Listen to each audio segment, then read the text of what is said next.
ಅರ್ಥ ಆಗ್ತದ್ರೆ ನಾನು ಹೇಳೋದು? ಭಾರತ ದೇಶದಲ್ಲಿ 140 ಕೋಟಿನೂ ಜನಾನೇ ಮನುಷ್ಯರೇ ಇದ್ದಾರೆ. ಆದ್ರೆ ಅವರ ಕೆಲಸ ಬೇರೆ, ಅವರ ವ್ಯಕ್ತಿತ್ವ ಬೇರೆ, ಅವರ ಗುಣಗಳು ಬೇರೆ, ಅವರ ಸ್ವಭಾವಗಳು ಬೇರೆ, ಅವರ ಊಟ ಮಾಡೋ ಊಟಗಳು ಬೇರೆ, ಅವರು ಹಾಕೊಳ್ಳುವಂತ ಬಟ್ಟೆ ಸ್ಟೈಲ್ ಬೇರೆ, ಅವರು ದುಡಿಮೆ ಮಾಡುವ ಸ್ಟೈಲ್ ಬೇರೆ, ಅವರು ವಾಸಿಸುವ ಮನೆಯ ಸ್ಟೈಲ್ ಬೇರೆ. ಹೌದಾ? ಎಲ್ಲರೂ ಒಂದೇ ರೀತಿ ಇದ್ದಾರೆ?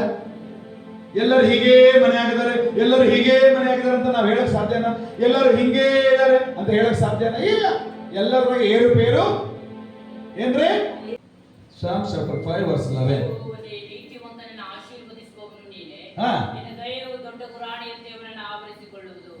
ಯೆಹೋವನೇ ನೀತಿವಂತನನ್ನು ಆಶೀರ್ವದಿಸುವವನು ನೀನೇ, ನಿನ್ನ ದಯೆಯು ದೊಡ್ಡ ಗುರಾಣಿಯಂತೆ ಅವನನ್ನು ಆವರಿಸಿಕೊಳ್ಳುವುದು. ಆಮೆನ್. ಹಲ್ಲೆಲೂಯಾ. ಯಾವ ಆಶೀರ್ವಾದ ಅಂದ್ರೆ ಆತನು ನಮಗೆ ಗುರಾಣಿ ಆಗಿದ್ದಾನೆ. ಅಂದ್ರೆ ಗುರಾಣಿ ಯಾವ ಕಾಲಕ್ಕೆ ಉಪಯೋಗಿಸಲ್ಪಡ್ತದೆ ಅಂದ್ರೆ ಇಕ್ಕಟ್ಟಿನ ಕಾಲದಲ್ಲಿ.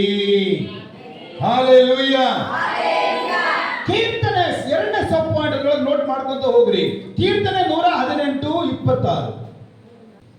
ಯೆಹೋವನ ಹೆಸರಿನಲ್ಲಿ ಒಳಗೆ ಬರುವವನಿಗೆ ಆಶೀರ್ವಾದ. ಯೆಹೋವನ ಮಂದಿರದಲ್ಲಿರುವ ನಾವು ನಿಮ್ಮನ್ನು ಆಶೀರ್ವದಿಸುತ್ತೇವೆ. ಹಲ್ಲೆಲೂಯಾ. ಯೆಹೋವನ ಹೆಸರಿನಲ್ಲಿ ಬಾಗಿಲು ದಾಟಿ ಒಳಗಡೆ ಬರುವವನಿಗೆ ಜೋರಾಗಿ ಹೇಳ್ರಿ. ಪಕ್ಕದವರಿಗೆ ಜೋರಾಗಿ ಕೂತ್ ಹೇಳ್ರಿ. ಯಾರಿಗೆ ಆಶೀರ್ವಾದ? ಯಾರಿಗೆ ಆಶೀರ್ವಾದ? ಕಿವಿಯ ಕೂತ್ ಹೇಳಕ್ಕ. ಯಾರಿಗೆ ಆಶೀರ್ವಾದ? ಕರ್ತನ ಹೆಸರಿನಲ್ಲಿ ಒಳಗಡೆ ಬರುವವನಿಗೆ. ಆಮೆನ್. ಕರ್ತನ ಹೆಸರಿನಲ್ಲಿ ಯಾರು ಒಳಗಡೆ ಬರ್ತಾರೋ, ಕರ್ತನ ಹೆಸರಿನಲ್ಲಿ ಒಳಗಡೆ ಬರುವವನಿಗೆ ಆಶೀರ್ವಾದ. ಆಮೆನ್. ಆಮೆನ್. ಹಲ್ಲೆಲೂಯಾ. ಕರ್ತನ ಹೆಸರಿನಲ್ಲಿ ಬಾ.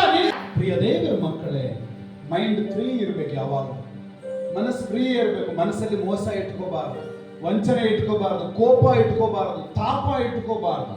ಅದನ್ನ ತೆಗೆದು ಹೋಗಿದಾಗ ಮನಸ್ಸು ಆರಾಮ ಅನಿಸ್ತದೆ. ಹಲ್ಲೆಲೂಯಾ. ಆಮೆನ್. ದೇವರು ನಮಗಂತ ಒಂದು ಗುರಿ ಕೊಟ್ಟುಬಿಟ್ಟಿದ್ದಾನಮ್ಮ. ಅದ್ರೊಳಗೆ ನಡಿಬೇಕು, ನಡಿಬಾರ್ದು ನಡಿ. ವಾಕ್ಯ ರಾಂಗ್ ಅಲ್ಲ, ನೀನ್ ರಾಂಗ್. ಬಹಳ ಜನರ ಮೈಂಡ್ ಸೆಟ್ ಹೆಂಗಿದೆ ಅಂದ್ರೆ ದೇವ್ರು ನಮಗೆ ಆಶೀರ್ವಾದ ಮಾಡ್ಬಿಡ್ತಾನೆ ಬಿಡು, ಪಾಸ್ಟರ್ ನಮಗೆ ಆಶೀರ್ವಾದ ಮಾಡಬೇಕಾಗಿದೆ. ಹಂಗಿದೆಯಾ ವಾಕ್ಯ ಅಲ್ಲಿ? One more time read this word 26. ಯೆಹೋವನ ಹೆಸರಿನಲ್ಲಿ ಒಳಗೆ ಬರುವವನಿಗೆ ಆಶೀರ್ವಾದ. 1 minute. ಯೆಹೋವನ ಹೆಸರಿನಲ್ಲಿ ಒಳಗೆ ಬರೋರಿಗೆ ಆಶೀರ್ವಾದ ಇದೆ. ಓಕೆ. ಆದ್ರೆ ಇಲ್ಲಿ ವಾಕ್ಯ ಹೇಳ್ತಾ ಇದೆ ಯೆಹೋವನ ಹೆಸರಿನಲ್ಲಿ ಒಳಗಡೆ ಬರೋರಿಗೆ ಆಶೀರ್ವಾದ ಇದೆ.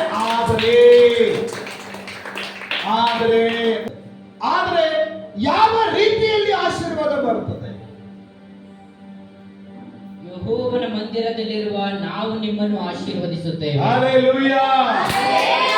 ಯೆಹೋವನ ಮಂದಿರದಲ್ಲಿ ಯಾಜಕರಾಗಿ, ಸೇವಕರಾಗಿ, ಪ್ರವಾದಿಗಳಾಗಿ, ಅಪೊಸ್ತಲರಾಗಿ ದೇವರು ಆರಿಸಿ ನೇಮಿಸಿಟ್ಟಿರುವ ನಾವು ನಿಮ್ಮನ್ನ ಆಶೀರ್ವದಿಸುತ್ತೇವೆ. ಹಲ್ಲೆಲೂಯಾ. ಹಲ್ಲೆಲೂಯಾ. ಹಿರಿಯರ ಕಾಲಿಗೆ ಬಿದ್ದು ನಾವು ನಮಸ್ಕಾರ ಮಾಡಿ ಆಶೀರ್ವಾದ ಪಡ್ಕೊಳ್ತೀವಿ ಅಲ್ವಾ? ಯಾಕೆ? ಗುರುಗಳ ಕಾಲಿಗೆ ಬಿದ್ದು ಆಶೀರ್ವಾದ ಪಡ್ಕೊಳ್ತಾರೆ. ಯಾಕೆ? ದೈವ ಭಂಡಾರ ಅವರೊಳಗೆ ದೇವರು ಕೊಟ್ಟಿದ್ದಾರೆ. ಹಲ್ಲೆಲೂಯಾ. ಹಲ್ಲೆಲೂಯಾ. ಪ್ರೀತಿಯ ದೇವರ ಮಕ್ಕಳೇ, ಇದನ್ನ ಗಮನದಲ್ಲಿ ಇಟ್ಟುಕೊಳ್ಳ್ರಿ. ಯೆಹೋವನ ಹೆಸರಿನಲ್ಲಿ ಯಾರು ಬರ್ತಾರೋ, ಯೇಸುವಿನ ಹೆಸರಿನಲ್ಲಿ, ಕರ್ತನ ಹೆಸರಿನಲ್ಲಿ ಯಾರು ಬರ್ತಾರೋ ಅವರಿಗೆ ಆಶೀರ್ವಾದ ಇದೆ. ಆದ್ರೆ ಅವರಿಗೆ ಆಶೀರ್ವಾದ ಮಾಡೋರು ಯಾರಂದ್ರೆ ದೇವರು ಕೊಟ್ಟಿರುವಂತ ಯಾಜಕರು. ಆಮೆನ್. ಹಲ್ಲೆಲೂಯಾ. ಹಲ್ಲೆಲೂಯಾ. ಓಕೆ. ಮುಂದೆ ಯಾವ ರೀತಿಯ ಆಶೀರ್ವಾದ ಹೊಂದುವುದಕ್ಕೆ ಬಂದಿರಿ? ಅದರೊಳಗೆ ಆಶೀರ್ವಾದದಲ್ಲೇ ಸಬ್ ಪಾಯಿಂಟ್. ಅದರ ಒಳಗಡೆ ಯಾವ ರೀತಿಯ ಆಶೀರ್ವಾದ ಹೊಂದುವುದಕ್ಕೆ ನಾವು ಬರಬೇಕು? ಕೀರ್ತನೆ 23:2. ಪ್ಲೀಸ್ ರೀಡ್, ಬೇಗ ಹೋದ್ರಿ. ಇನ್ನೊಬ್ರು ಕೀರ್ತನೆ 11:7 ತೆಗಿರಿ. ಆತನ ಹಸುರುಗಾವಲುಗಳಲ್ಲಿ ನನ್ನನ್ನು ತಂಗಿಸುತ್ತಾನೆ, ವಿಶ್ರಾಂತಿಕರವಾದ ನೀರುಗಳ ಬಳಿಗೆ ಬರಮಾಡುತ್ತಾನೆ. ಆಮೆನ್. ನನ್ನ ಪ್ರಾಣವನ್ನು ಉಜ್ಜಿ ಓಕೆ, ಹಲ್ಲೆಲೂಯ. ಅಲ್ಲಿ ವಾಕ್ಯ ನೋಡ್ತಾ ಇದ್ದೇವೆ, ಎಲ್ಲಿ ನಡೆಸ್ತಾನೆ ದೇವರು ನಮ್ಮನ್ನ? ವಿಶ್ರಾಂತಿಕರವಾದ ನೀರುಗಳ ಬಳಿಗೆ ಬರಮಾಡುತ್ತಾನೆ. ಹಲ್ಲೆಲೂಯ. ಅಂದ್ರೆ ದೇವರು ನಮಗೆ ಏನನ್ನ ಕೊಡಬೇಕು ಅಂತ ಇಷ್ಟಪಡ್ತಾ ಇದ್ದಾನೆ? ಸಮಾಧಾನವನ್ನ ಕೊಡಬೇಕು ಅಂತ ಇಷ್ಟಪಡ್ತಾ ಇದ್ದಾನೆ. ಹಲ್ಲೆಲೂಯ. ಜೋರಾಗಿ ಯೇಸು ಮಸೀಗೆ ಆಮೆನ್. ಏನನ್ನ ಹೊಂದುವುದಕ್ಕೆ ಯೇಸುವಿನ ಬಳಿಗೆ ನಾವು ಬರಬೇಕು? ಸಮಾಧಾನ. ವಿಶ್ರಾಂತಿ ಅಂದ್ರೆ ಸಮಾಧಾನ. ಅಲ್ಲಿ ಏನು ಗಲಿಬಿಲಿ ಇರೋದಿಲ್ಲ. ಫುಲ್ ಎಸಿ ಇರುವಂತ ಒಂದು ರೂಮಿಗೆ ನೀವು ಹೋಗ್ರಿ, ಅಲ್ಲಿ ಏನು ಡಿಸ್ಟರ್ಬೆನ್ಸ್ ಇರೋದಿಲ್ಲ. ಸ್ವಲ್ಪ ಹೊರಗಡೆ ಬರ್ರಿ, ಎಲ್ಲ ಸಪ್ಪಳ ಗಾಳಿದು. ಹಲ್ಲೆಲೂಯ. ಯೇಸು ಕ್ರಿಸ್ತನ ಬಳಿಗೆ ಬರುವಾಗ ಎಲ್ಲ ಡಿಸ್ಟರ್ಬೆನ್ಸ್ಗಳು ಮುರಿಯಲ್ಪಡ್ತವೆ, ಅಡ್ಡಿಗಳು ಮುರಿಯಲ್ಪಡ್ತವೆ, ಆತಂಕಗಳು ಮುರಿಯಲ್ಪಡ್ತವೆ, ಅಪಾಯಗಳು ಮುರಿಯಲ್ಪಡ್ತವೆ, ಸೈತಾನನ ಕೊಂಬುಗಳು ಮುರಿಯಲ್ಪಡ್ತವೆ. ಹಲ್ಲೆಲೂಯ. ಸಮಾಧಾನ ಹೊಂದುವುದಕ್ಕೆ ಬನ್ನಿರಿ. ಎರಡನೇದು ಹೋದ್ರೆ ಯಾರಾದ್ರೂ 11:7 ಕೀರ್ತನೆ 11:7. ಯಾಕಂದರೆ ನೀತಿ ಸ್ವರೂಪನಾದ ಯೆಹೋವನು ಹಾ. ನೀತಿಯನ್ನು ಮೆಚ್ಚುವವನಾಗಿದ್ದಾನೆ. ಹಾ. ಜನರು ಆತನ ಸಾನ್ನಿಧ್ಯದಲ್ಲಿ ಇರುವರು. Praise the lord. ಹಲ್ಲೆಲೂಯ. ಎರಡನೇದು, ಯಾಕೆ ನಾವು ದೇವರ ಸನ್ನಿಧಾನಕ್ಕೆ ಬರಬೇಕು, ಯಾವ ರೀತಿಯ ಆಶೀರ್ವಾದ ಪಡ್ಕೊಳ್ಳಕ್ಕೆ ಬರಬೇಕು ಅಂದ್ರೆ, ಮೊದಲನೇದು ಸಮಾಧಾನ ಹೊಂದುವುದಕ್ಕೆ, ಸಮಾಧಾನವೆಂಬ ಆಶೀರ್ವಾದ ಹೊಂದುವುದಕ್ಕೆ ಬರಬೇಕು. ಎರಡನೇದು ಸಜ್ಜನಿಕೆಯ ಆಶೀರ್ವಾದ ಹೊಂದುವುದಕ್ಕೆ ಬರಬೇಕು. ಆಮೇಲೆ ಟೈಪ್, ಯಾವ ಟೈಪ್ ಅಂತ ನಿಮಗೆ ಪ್ರಶ್ನೆ ಈಗ ನಾನು ಹಾಕ್ತೀನಿ. ಯಾವ ಟೈಪ್ ಅಂದ್ರೆ ನಾನು ಹೇಳ್ತೀನಿ ಉತ್ತರ. ಯಾವ ರೀತಿ ಅಂದ್ರೆ, ಲೋಕದಲ್ಲಿ ಪ್ರಾಮಾಣಿಕತೆ ಇರಲ್ಲ. ಸಜ್ಜನರು ಸಿಗ್ತಾರ, ಲೋಕದಲ್ಲಿ ದುರ್ಜನರು ತುಂಬಿಕೊಂಡಿದ್ದಾರೆ, ಪಾಪಿಷ್ಠರು ತುಂಬಿಕೊಂಡಿದ್ದಾರೆ, ಅನ್ಯಾಯಗಾರರು ತುಂಬಿಕೊಂಡಿದ್ದಾರೆ, ಮೋಸಗಾರರು ತುಂಬಿಕೊಂಡಿದ್ದಾರೆ, ವ್ಯಭಿಚಾರಿಗಳು ತುಂಬಿಕೊಂಡಿದ್ದಾರೆ, ಲೋಭಿಗಳು ತುಂಬಿಕೊಂಡಿದ್ದಾರೆ. ಬೈಬಲ್ ಹೇಳ್ತದೆ, ಲೋಭಿಗಳ ಅನ್ನವನ್ನ ತಿನ್ನಬೇಡ. ನಿನಗೆ ಮನೆಯಿಂದ ಹೊರಗೆ ಕಳಿಸಿದ ಮೇಲೆ ಎಷ್ಟು ಅನ್ನ ಹೋಯ್ತು ಅಂತ ಚಿಂತೆ ಮಾಡ್ತಾನೆ ಲೋಭಿ. ಲೋಭಿ ಮನೆಯಾಗ ಊಟ ಮಾಡಬೇಡ ಅಂತ ಬೈಬಲ್ ಹೇಳ್ತದ್ರಿ. ಅಮ್ಮ, ಯಾರ ಮನೆಯಾಗಮ್ಮ? ಲೋಭಿ ಮನೆಯಾಗ ತಿನ್ಬೇಡ, ಎಷ್ಟು ಖಾಲಿ ಆಗ್ಬಿಡ್ತಲ್ಲ, ಅಯ್ಯೋ ಅಂತ ಚಿಂತೆ ಮಾಡ್ತಾರೆ. ಅದೇ ಸಜ್ಜನ ಮನೆ ಊಟ ಮಾಡ್ರಿ, ಖಾಲಿ ಆದ್ರೂ ಇನ್ನೊಂದು ಡಬ್ರಿ ರೆಡಿ ಮಾಡಿ. ಆಮೇಲೆ ಯಾಕಂದ್ರೆ ಅವನು ಸಜ್ಜನನಾಗಿದ್ದಾನೆ, ಸಜ್ಜನನ ಮನೆಯಲ್ಲಿ ದೇವರು ನೆಲೆಸಿರ್ತಾನೆ, ಸಜ್ಜನನ ಮನೆಯಲ್ಲಿ ದೇವರ ಆಶೀರ್ವಾದ ಇರ್ತದೆ. ಹಲ್ಲೆಲೂಯ. ಸಜ್ಜನನು ಆಸೆ ಪಡಲ್ಲ, ಬಡಕನಲ್ಲ. ದೇವರು ಏನು ಕೊಟ್ಟಿದ್ದಾನೋ, ಇಬ್ರಿಯ ಪತ್ರಿಕೆ 13ನೇ ಅಧ್ಯಾಯ 5-6 ವಚನ ಹೇಳುವ ಹಾಗೆ, ದೇವರು ಕೊಟ್ಟಿದ್ರಲ್ಲಿ ತೃಪ್ತಿಯಿಂದ ಬರುತ್ತೆ. ಅದಕ್ಕೆ ದೇವರು ಅವನಿಗೆ ಕೊಡ್ತಾ ಇರ್ತಾನೆ. ಹಲ್ಲೆಲೂಯ. ಹಲ್ಲೆಲೂಯ.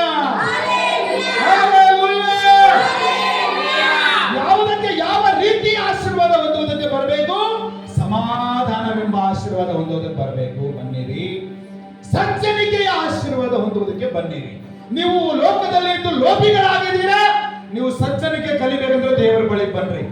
ಅಮ್ಮ ಬಹಳ ಸರಿ ಹೇಳಿದ್ದಾರೆ, ಹೆಂಗೋ ಬದುಕಿದೆ ನಾನು, ಆದ್ರೆ ಈ ಸನ್ನಿಧಾನಕ್ಕೆ ಬಂದು ನನಗೆ ಒಳ್ಳೇದು ಕಲಿಸಿದ್ದೀರಿ, ನಾನು ಒಳ್ಳೇದು ಕಲ್ತಿದ್ದೇನೆ. ಶೋಭಾಯಿಗೆ ಹೇಳಿದ್ದು, ಯಾರ್ದೋ ಬಟ್ಟೆ ಇಸ್ಕೊಂಡು ಯಾರ್ದೋ ಹರಕಲ್ ಸೀರೆ ಹಾಕೊಂಡು ಬರ್ತಿದ್ದೆ, ಆದ್ರೆ ಇವತ್ತು ದೇವರು ನನ್ನನ್ನು ಈ ರೀತಿಯಲ್ಲಿ ಆಶೀರ್ವಾದ ಮಾಡಿ.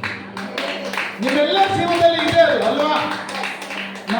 ನೀವೆಲ್ಲ ಕಳ್ಕೊಂಡ ದೇವರ ಬಳಿ ಬಂದ್ರಿ, ಆದ್ರೆ ಪಡ್ಕೊಳ್ಳುವಂತ ದೇವರು ಮಾಡಿದ್ದಾರೆ. ಆಮೇಲೆ ಕೆಲವರು ಏನಂದ್ರೆ, ಅವ್ರಿಗೆ ಖುಷಿ ಇದ್ದಾಗ ಬಹಳ ಚೆನ್ನಾಗಿ ಚಪ್ಪಾಳೆ ತಟ್ತಾರೆ. ಇನ್ನು ಕೆಲವಂದ್ರೆ ಅವ್ರಿಗೆ ಏನಾದ್ರೂ ನೋವಾಗಿದ್ರೆ ಚಪ್ಪಾಳೆ ತಟ್ಟಲ್ಲ. ನಾವು ಯಾವತ್ತೂ ಹಂಗಿರಬಾರ್ದು. ನಾವು ನೋವು ಪಟ್ಕೊಂಡು ನಿಮಗೋಸ್ಕರ ಪ್ರಾರ್ಥನೆ ಮಾಡಿದ್ವಿ ಹೇಳ್ರಿ, ಎಲ್ಲರಿಗೋಸ್ಕರ ಅಲ್ಲೇ ಪ್ರಾರ್ಥನೆ ಮಾಡಿ. ಇದು ನಮಗೆ ದೇವರು ಕೊಟ್ಟ ಕೃಪೆ. ಆಮೇಲೆ ನಾವು ನೋವು ಪಡ್ತಾ ಇದ್ದು ನೀವು ನೋವು ಪಡಬಾರ್ದು. ನಮ್ಮ ಜೀವನದ ರಹಸ್ಯ ಒಳ್ಳೆ ಸೆಲೆ ಆಗ್ಬೇಕಂದ್ರೆ ಒಬ್ಬ ಒಳ್ಳೆ ಗುರುವಿನ ಹತ್ರ ಹೊಡೆತ ತಿನ್ಬೇಕು, ಬಯಸ್ಕೋಬೇಕು, ಆವಾಗಲೇ ಒಳ್ಳೆ ಸೆಲೆ ಆಗೋದಕ್ಕೆ ಸಾಧ್ಯ. ಹಿರಿಯರ ಕೈಯಲ್ಲಿ, ನುರಿತರ ಕೈಯಲ್ಲಿ ನಾವು ಬೆಳಿಬೇಕು. ಹಲ್ಲೆಲೂಯ. ಸಜ್ಜನಿಕೆ ಕಲಿಯುವುದಕ್ಕೆ ನಾವು ಬರಬೇಕು.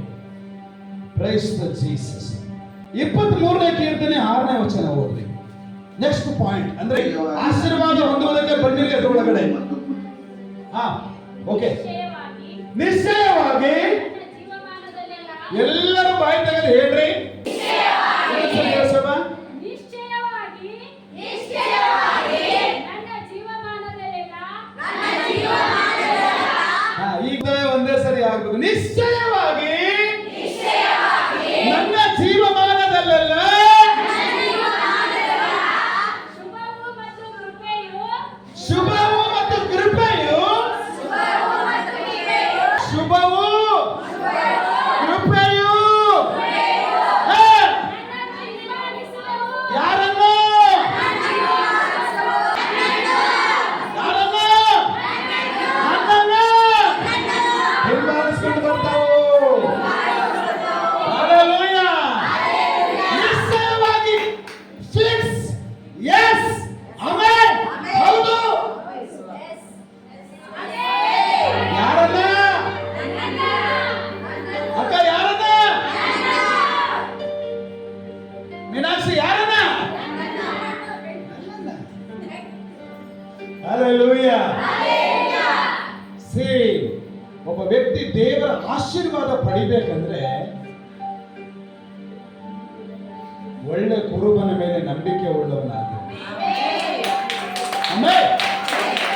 ನೆಕ್ಸ್ಟ್ ಪಾಯಿಂಟ್ ಏನಂದ್ರೆ ಸದಾ ಕಾಲವು ಯೇಸುವಿನ ಜೊತೆಗೆ ಇರುವುದಕ್ಕೆ ಬನ್ನಿರಿ.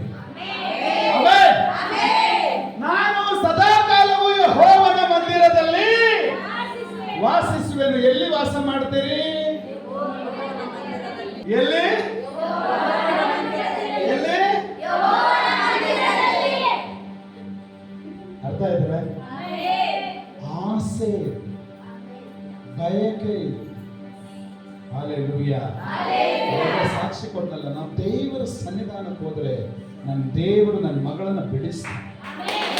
ಆಮೆನ್. ದೇವರ ಮನೆಯಲ್ಲಿ ದೇವರೇ ಇರ್ತಾನೆ. ಆಮೆನ್. ದೇವರ ಮನೆಯಲ್ಲಿ ಬಿಡುಗಡೆ ಬರ್ತದೆ.